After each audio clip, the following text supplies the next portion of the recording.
I see a lot of my friends going to school every day with huge school bags, and sometimes I hear from adults that these heavy bags are a curse for us young kids. But would you believe it? I carry a bag which is double in size and weight as compared to those huge bags. However, my bag is not filled with books, but with my skates.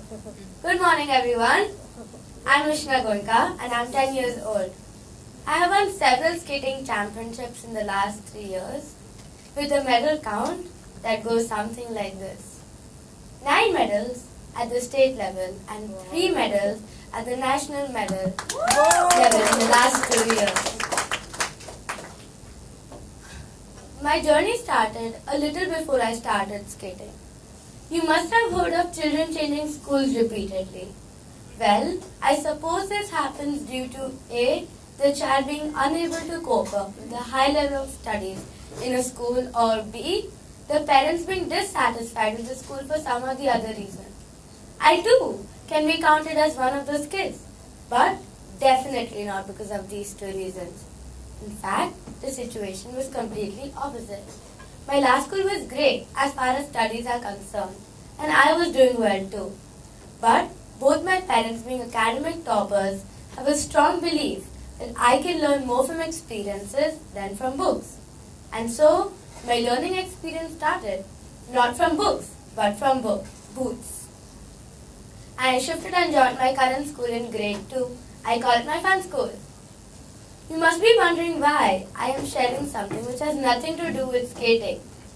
I am sharing this to emphasize to you that most kids in India are unable to pursue sports because our parents and the education system believe more in maths and science than in sports.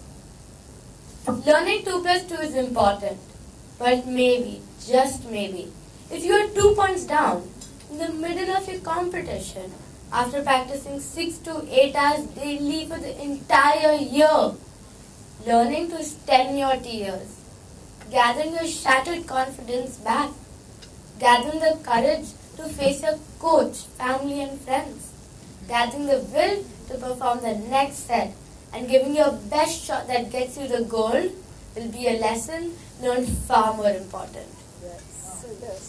I was on holiday in the US with my mom when I happened to see a skating performance of some kids. I thought they looked beautiful like butterflies. Their delicate bodies, a study in both grace and speed. A feat made possible by their 4 wheels under their feet. So once back home, my mom started looking for a good coach. Luckily, she found a passionate coach with a reputation of nurturing international roller skating champions. Little did my mom realize that my new coach took her job very, very seriously. So, what started as a mere hobby soon became my purpose, my passion, my very life. Soon skating took over everything. It took over my mornings, my evenings, my diet, my vacation time, my family time. It even took over my jewelry. I wear skating pendants nowadays, and so on and so forth.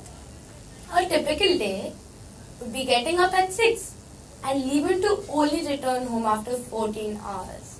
So, it would be 2 hours of practice, direct to school, back to 4 hours of practice and 2 hours of commute. Luckily, this is possible because my school is really awesome.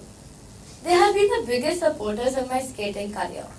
I have permission to come late, miss a month to go to the US for training, again miss a month before my nationals, and the best part is they let me miss second language lectures to go early for practice. Missing the second language lectures has been the icing on the cake. So has been the experience of winning the gold. The feeling of standing on the victory podium and receiving your medal, the result of an intense year-long training, is simply an out-of-the-world feeling. To be a minor celebrity in my city club and in school, for my performance to be viewed by the entire school, to be featured in my school magazine, to be congratulated by uncles, aunties, strangers, in fact, to be here on this platform in this city at my age, sharing my experience is an achievement that sure makes up for all the early morning wake-up calls. Maybe maybe my parents were right. Maybe I'm learning a lot more than a name of a scientific cell in a rose, which I can simply Google to find out if I want to. But it is not all rosy. I'm sure if I ask you which is the best day of your week, you will say it's a Sunday. For me, that would be the worst. The other days, I'm prepared to work hard. But on Sundays, seeing my dad at home with the whole family, playing with my little brother, making plans to go out literally breaks my heart. To leave the house, to tell them bye, breaks me every time. I would cry and tell Mom I don't want to go today. Plain me, if I want to achieve something, I have to sacrifice something. But I could not understand these things and still cannot. But I would go.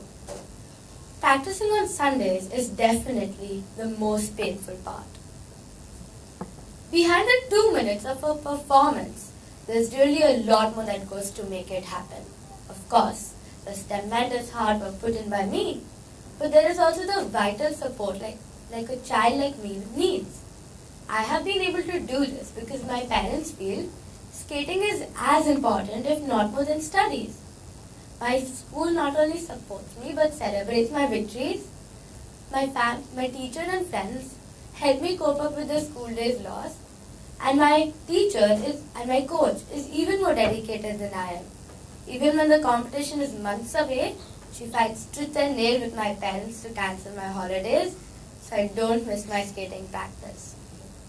Well, to sum it up, I might not be able to divide 1000 by 36 and give you the right remainder because frankly I have practiced a lot less sums than my friends. But I can tell you I have fallen down more than 1,000 times in a span of 36 months trying to learn how to spin. And what have I got in the remainder besides bruises? Well, I've got golden moments, experiences, memories that I will cherish all my life. Thank you.